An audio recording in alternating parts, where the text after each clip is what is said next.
The suspect was the estranged husband of the victim and that they were going through a divorce. Additionally, there was history of protective orders and stalking by the actual suspect to the victim. A young, successful entrepreneur, mother, and wife, Nisha Butler had so much going for herself. And although her life wasn't perfect, she was taking strides in the right direction to get everything back on track.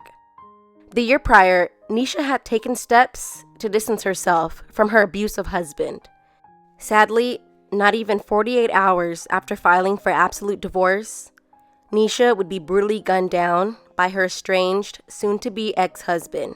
What would possess a man to commit such a heinous act of violence against the woman he claims that he loved? Welcome to Bassett Crimes. Remember to hit that like, subscribe, and hit that bell. Tanisha Chanel Butler was born June 18th of 1990. She was raised in the Baltimore, Maryland area where she spent a lot of time with her friends and family. From a young age, Nisha either wanted to model or spend her time helping people, which is what she ultimately ended up doing. Nisha's friends and family described her as beautiful, vivacious, kind, and funny.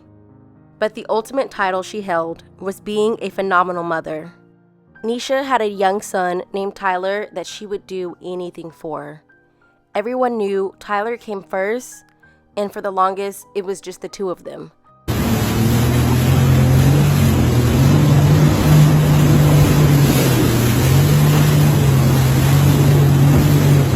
Always together.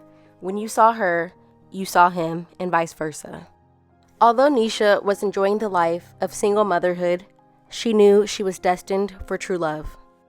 She would eventually meet Frederick Owusu Saki of Walkersville, Maryland, and the two would become engaged on her birthday on June 18th of 2021.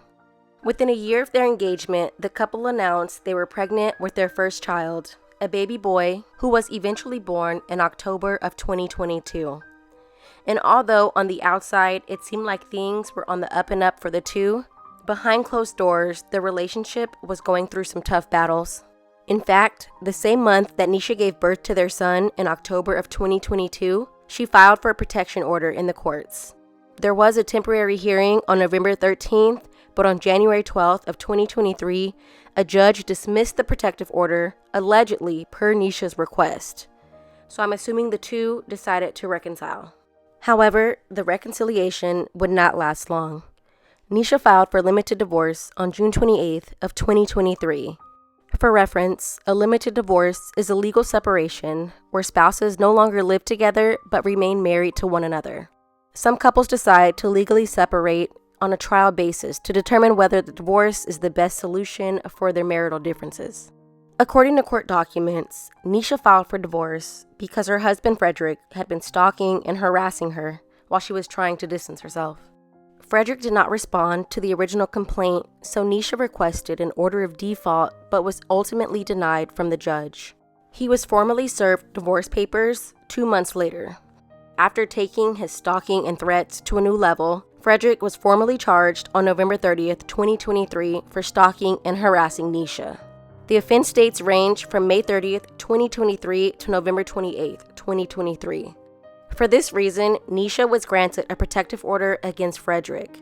This protective order would bar him from owning any guns or possessing any in his custody. According to court documents, Nisha had told the police that he owned several firearms, including a rifle and a handgun.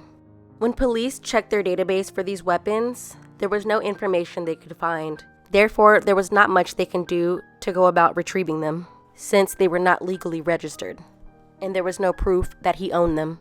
As the new year approached, it seemed Nisha was finally ready to take the steps to permanently cut Frederick out of her life. On January 5th of 2024, Nisha filed for absolute divorce from Frederick. Sadly, this event would send Frederick over the edge. On the evening of January 6, 2024, it was a regular night as Nisha worked at a Giants location in Urbana, Maryland, off of Sugarloaf Parkway. As Nisha began to wind down and clock out of her shift, her estranged husband waited for her at a nearby restaurant.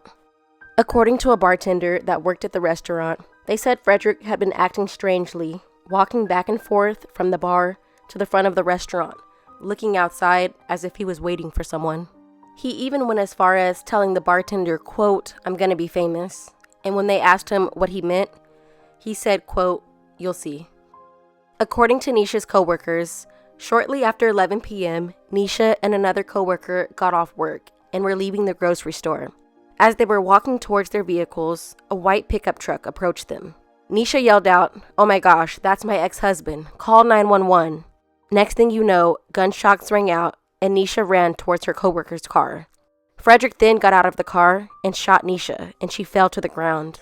According to the coworker, he then walked up to Nisha, who was lying on the ground, and shot her 6 more times. He then got back into his vehicle and drove away. A Maryland man is accused of shooting and killing his wife at a shopping center in Frederick County. This all happened last night. It was outside of this giant food store where deputies found the body of 33-year-old Tanisha Butler. Apparently, they had some of the folks, including the victim, had just got off work and they were walking outside when all of this transpired. Thanks to witness statements, they were able to identify the alleged shooter, Butler's husband, and the car he was driving. Later Saturday night, police found Psyche and arrested him. When deputies searched his car, they found a handgun in the front seat and a shotgun in the back. According to federal law, Psyche is not allowed to possess any firearms. Frederick was located and arrested the following day. The case remains ongoing. Sadly, this just seems to be another case of the judicial system letting women down. What happened to Nisha should have never happened. Police should have taken better precautions to make sure that she was safe and protected. Sadly, this happens way too often. May Nisha continue to rest in peace, and may her family be able to pick up the pieces and move forward for the sake of her 2 young children.